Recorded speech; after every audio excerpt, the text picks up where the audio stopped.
Hello everyone, I am Preeti and welcome to my channel Preetiya creation. आज मैं आपको बताऊंगी सिंगल क्रोशे कैसे बनाते हैं। सिंगल क्रोशे का एब्रिविएशन होता है SC। सिंगल क्रोशे बनाने के लिए सबसे पहले हमें स्लिप नॉट बनाकर चेन्स बनाने होंगे, जो मैंने यहाँ पे बना के पहले से रखा हुआ है। स्लिप नॉट और चेन्स कैसे बनाते हैं इससे पहले के ट्यूटोरियल में मैंने आपको बता दिया है। तो चलिए स्टार्ट करते हैं सिंगल क्रोशे बनाना। सिंगल क्रोशे बनाने के लिए हमें जितने चेन्स हमें अपने प्रोजेक्ट में लेने होते हैं, पहले वो बनाकर जितना लेंथ चाहिए हमने वो बनाकर +1 स्टिच बनाना होता है। मतलब कि सारे चेन्स हमने जितने बनाने थे बना लिए। अब उसके बाद एक एक्स्ट्रा चेन हम बनाएंगे। तो यहाँ पे मैंने क्या करना है, पहले 1 एक्स्ट्रा चेन यहाँ पे बना लिया। ठीक है, मुझे जितनी भी रिक्वायरमेंट थी चेन की पहले मैंने यहाँ तक ले लिया। उसके बाद फिर एक एक्स्ट्रा चेन यहाँ पे ले लिया। अब यहाँ चेन पे हम सिंगल क्रोशे बनाएंगे हर एक चेन पे। अभी हमारे पास चेन्स कितने हैं, 1 2 3 4 5 6 7 8 9 चेन्स हैं। तो 9 चेन्स में से इस लूप में क्रोशे हुक में जो यहाँ पे लूप है इसको काउंट नहीं करते, इसके नीचे वाला काउंट करते हैं। तो यहाँ इस लूप के जस्ट नीचे जो पहला चेन है उससे हम स्किप करके सेकंड चेन से हम सिंगल क्रोशे बनाना शुरू करेंगे। ठीक है, तो अभी हम क्या करते हैं, सिंगल क्रोशे हम इस चेन के आगे साइड से बना सकते हैं और पीछे साइड से भी बना सकते हैं। मैं पीछे साइड से बनाती हूँ और रिकमेंड भी करती हूँ कि पीछे साइड से बनाओ, क्योंकि पीछे साइड से बनाने पे जो बॉर्डर है उसका एज है वो सीधा आता है, सीधे बन के आता है, वरना वो उल्टा लगता है। तो मैं यहाँ पे क्या करूँगी, पहला चेन जो है उसका ये पीछे से ऐसा दिख रहा है। ठीक है, बैक पंप है ये। तो यहाँ पे पहला चेन जो है वो स्किप करके दूसरे चेन में डालना है। आप इसको चाहो तो ऊपर से लो, यहाँ पे जो ये होता है चेन का ऊपर वाला, ये फ्रंट लूप बैक लूप। ठीक है, यहाँ पे इस चेन का फ्रंट लूप बैक लूप, इसका ये पीछे से है और ये होता है बैक बम्प जो मैंने चेन में आपके बताया था। ठीक है, तो इसमें चाहो तो आप ऊपर से ले लो, चाहो तो आप नीचे से ले लो, या फिर आप चाहो तो कुछ लोग यहाँ से इसे जो यहाँ बैक बम्प जो उठा हुआ लग रहा है यहाँ से भी लेते हैं। आप किसी भी हिसाब से काम कर सकते हो, बट अगर आप किसी रिटर्न इंस्ट्रक्शन पे बना रहे हो तो उसमें जो बुक या फिर जहाँ से आप देख रहे हो उसमें जो चीज़ बताई जा रही है आप उस हिसाब से करो। अगर वो ऊपर से कह रहे हैं तो ऊपर से, अदरवाइज़ नीचे या मिडिल से आप कहीं से भी काम कर सकते हो। तो मैं आपको यहाँ से ऊपर से काम करके बताती हूँ। सबसे पहले क्या करेंगे, क्रोशे हुक को इस सेकंड चेन के ऊपर में यहाँ जो स्पेस है, यहाँ जो स्पेस दिख रहा है, ये यहाँ जो स्पेस दिख रहा है इसमें पहले हम यहाँ पे डालेंगे और फिर यहाँ पे जब ये क्रोशे हुक इस होल से बाहर निकल जाए तो उसे इस वर्किंग यार्न के बाहर के साइड से निकाल कर हुक में क्रोशे हुक में इस यार्न को ग्रैब करके पकड़ के जहाँ से हमने डाला था हमने वहीं से निकाल लेना है बाहर इसे। अब इस हुक पे 2 लूप हो जाएंगे। अब दूसरे स्टेप में हमें ये करना है कि वापस से क्रोशे हुक को हमें इस वर्किंग यार्न के बाहर, अंदर से बाहर की तरफ ले जाकर इसमें इस हुक में इस थ्रेड को फंसाकर इन दोनों लूप के नीचे से इसे निकाल देना है। ये हमारा फर्स्ट सिंगल क्रोशे हो गया। ठीक है, अभी क्या करना है, वापस से मैं आपको सेकंड में करके बताती हूँ, थर्ड चेन में करके बताती हूँ क्या करना है। यहाँ पे 2 चेन है, ठीक है, सॉरी यहाँ पे एक चेन जो है, ठीक है, ये 4th चेन है। यहाँ पे हमें ऊपर वाले लूप में जो, अगर एक चीज़ और कि अगर आप ऊपर में काम ऊपर से स्टार्ट कर रहे हो लेना तो सब जितने भी चेन्स हैं आप ऊपर से लो, अदरवाइज़ नीचे से अगर आप बना रहे हो अपने स्टिचेस को तो नीचे से लो, वरना मिडिल से। मतलब कि आप जो भी करो, जैसे एक चेन में आप काम करोगे वैसे ही सारे चेन्स में काम करो आप। तो पहले जो है हमने सेकंड चेन में ऊपर वाले इसे इस होल में डाला था, नीचे वाले में नहीं डाला था। तो अभी क्या करेंगे, हम यहाँ पे नीचे ऊपर वाले होल में क्रोशे हुक को डालकर डाला और उसके बाद वर्किंग यार्न के बाहर के साइड में ले गई, जो हमारे हाथ के इस यार्न के बाहर साइड जो कुछ नहीं है वहाँ पे हुक में फंसाकर जहाँ से डाला था वापस से वही निकाल लेंगे। उसके बाद फिर वापस से हुक को इस यार्न के पीछे ले जाएंगे फंसाकर, और उसके बाद इन दोनों लूप्स के बीच से निकाल लेंगे। ये हमारा सेकंड सिंगल क्रोशे हो गया। अभी क्या है कि आप अगर बिल्कुल बिगनर हो तो उसमें एक चीज़ क्या होती है कि पहले तो इस वर्किंग यार्न पे हम टेंशन कंट्रोल हर जगह इक्वली कंट्रोल नहीं कर पाते, क्योंकि हमने भी जस्ट स्टार्ट किया है। मैं उन लोगों की बात कर रही हूँ जिन्होंने जस्ट क्रोशे स्टार्ट किया है। आप काम करते करते इस चीज़ को आप मैनेज कर लोगे। तो उसमें क्या होता है कि यहाँ जैसे एज अ बिगनर में क्या गलती हो सकती है जो मैं बता रही हूँ, क्रोशे हुक को हमने डाला और फिर यार्न को ग्रैब करके यहाँ से निकाल लिया और वापस से इसे यहाँ पे हुक में फंसाकर थ्रेड को, अभी क्या होता है कि हम क्या करते हैं, पकड़ते यहाँ पे हैं, ठीक है। तो इसे पकड़ के दोनों के बीच से निकाल लेते हैं, ठीक है। यहाँ पे तो इससे क्या होता है ना कि ये मेरा यार्न जो है ये मोटा है। अगर आप पतले यार्न पे करोगे तो ये चीज़ नहीं दिख पाती जो मैं बताने वाली हूँ, वो गलती आप अक्सर कर देते हो।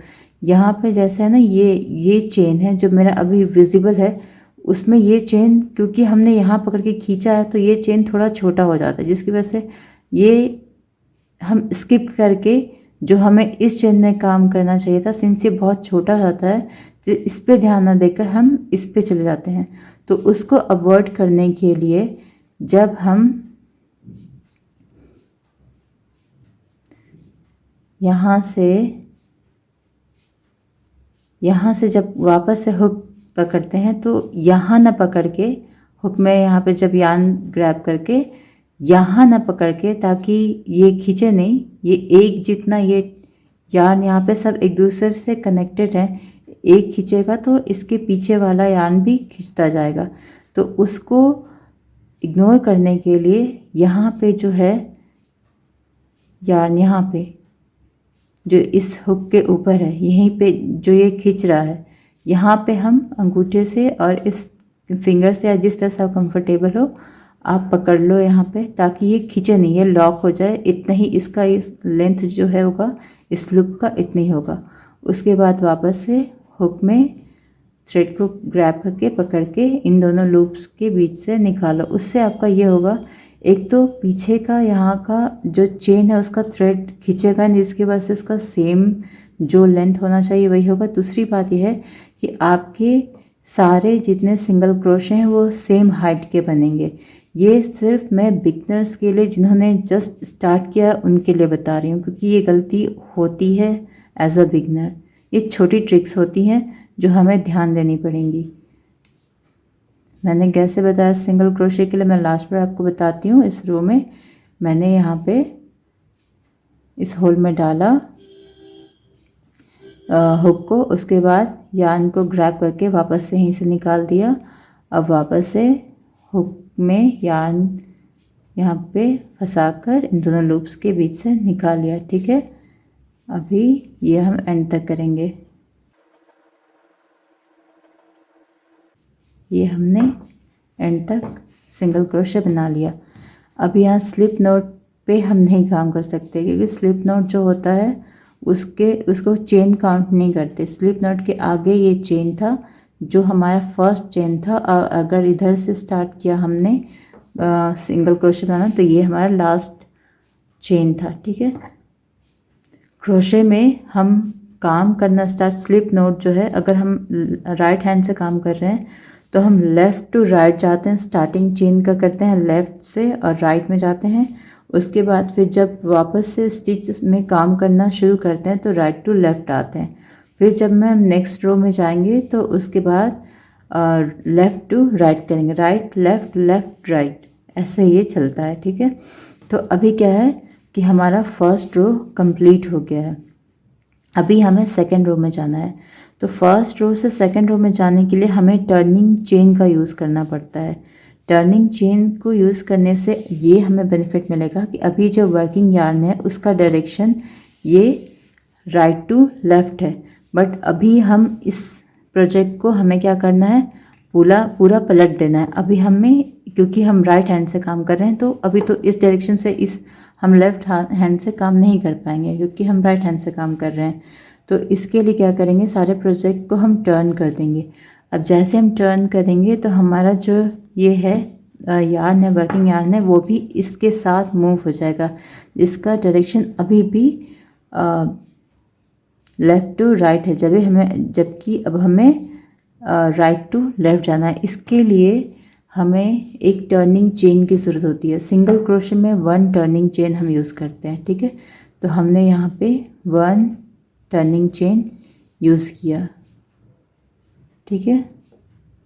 अभी क्या करेंगे कि उसके बाद ये टर्निंग चेन जो है इसे एज अ स्टिच काउंट नहीं करेंगे हम।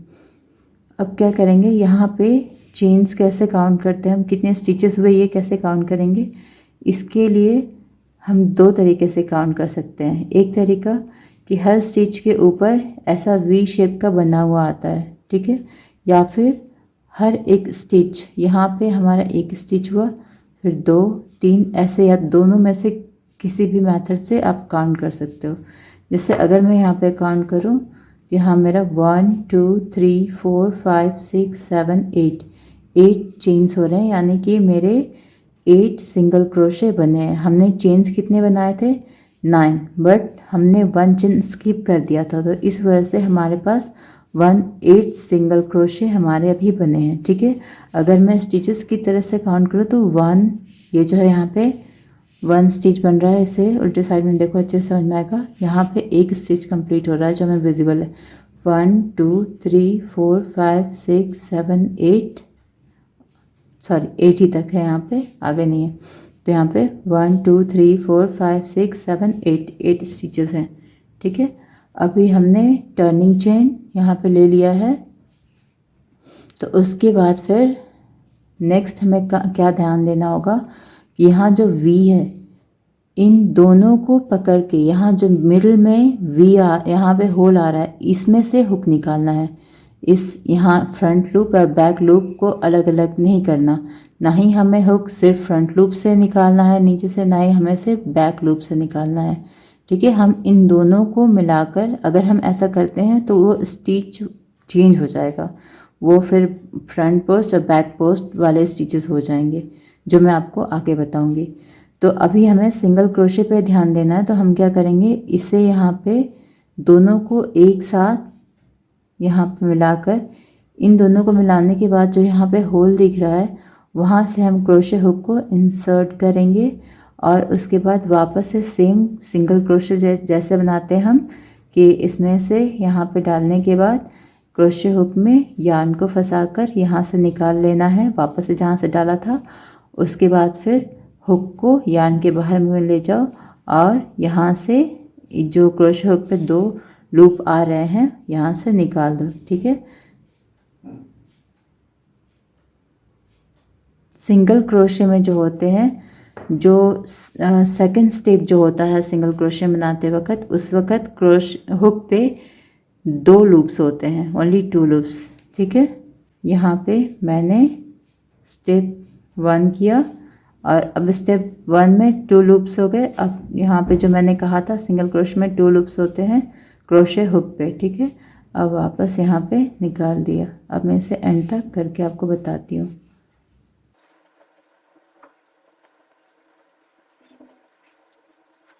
अभी क्या है, लास्ट स्टिच यहाँ पे, ठीक है। तो लास्ट स्टिच में हमेशा ध्यान देना होता है, वरना वो हमसे छूट जाता है, वो दिखता नहीं है ईज़िली। तो यहाँ पे लास्ट जो यहाँ पे वी जैसा है, यहाँ पे इसमें हम सिंगल क्रोशे करेंगे, ठीक है। अभी कितने वापस से बन गए, 1 2 3 4 5 6 7 8, तो 8 हमारे नीचे भी थे, 8 हमारे ऊपर भी बन गए, ठीक है। अभी क्या है कि आप आपको मैं वो रिकमेंड करूँगी कि आप हर एक रो के बाद अपने स्टिचेस काउंट करो, क्योंकि नॉर्मली एज अ बिगनर हमसे स्टिचेस कभी छूट जाती हैं, कभी कभी हमसे एक्स्ट्रा बन जाती हैं। तो एक्स्ट्रा तो बहुत कम ही होगा जो आपको बनेगा, वो स्टिचेस हमारी छूट जाती हैं, जिसकी वजह से आगे जो पैटर्न है वो थोड़ा आगे से छोटा होने लगता है। उसके बाद फिर उसे पकड़ने के लिए गलती ताकि हमारी ना हो, इसलिए हम हर रो पे अपने स्टिचेस को काउंट करते जाएंगे। ठीक है, तो आज के लिए इतना ही।